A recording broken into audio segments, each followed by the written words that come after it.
Hello, I'm Amy. I've just been arranging some lavender for my home. I love having flowers around the house. They're so colourful, it always cheers me up. And these flowers are extra special because they're purple, and that's my favourite colour. What's your favourite colour? Well, that's a lovely colour too. My favourite thing about flowers, though, has to be the smell. Wonderful. Today's story's about flowers. Young, bright, colourful flowers all in a garden. It's called The Sour Flower, and it's written by Newton Park. In every garden, everywhere, flowery scents fill the air. With their sweet aroma, beautiful and bright, all the flowers they sing and taste just right.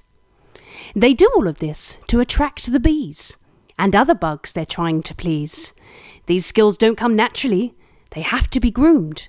The fairies, they teach them when the baby buds bloom. This year's class had a little lily named Amber, Jemima Jasmine, Mia Marigold, and Layla Lavender. Then there was Rebecca Rose, the star of the crew. She was ever so pretty, but incredibly rude.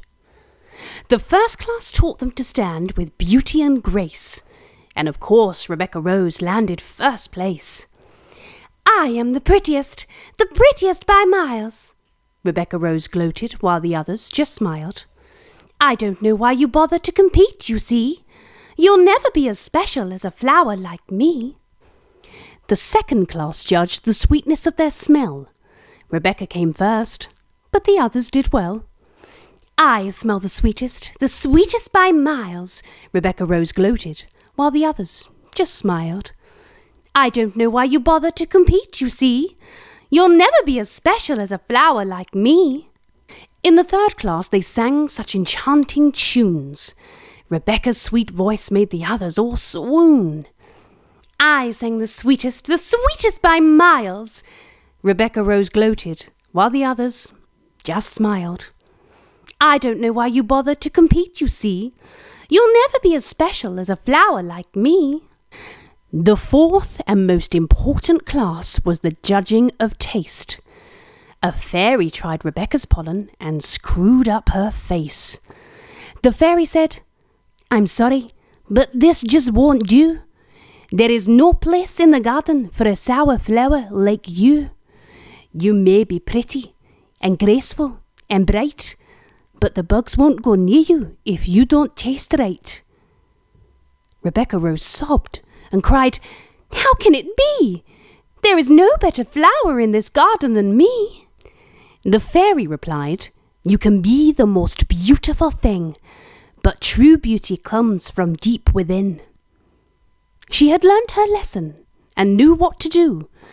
She turned to her friends and begged, "Help me be like you." Her class looked on in shock. The arrogant Rose had gone.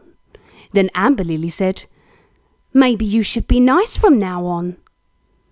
From that day Rebecca changed and was never hateful. She lived very happily and was ever so grateful. Now if you meet her, I think you'd be surprised, as she is beautiful to look at and full of sweetness inside. Thanks for watching. Hopefully I'll see you again soon for another story. Take care. Sweet dreams.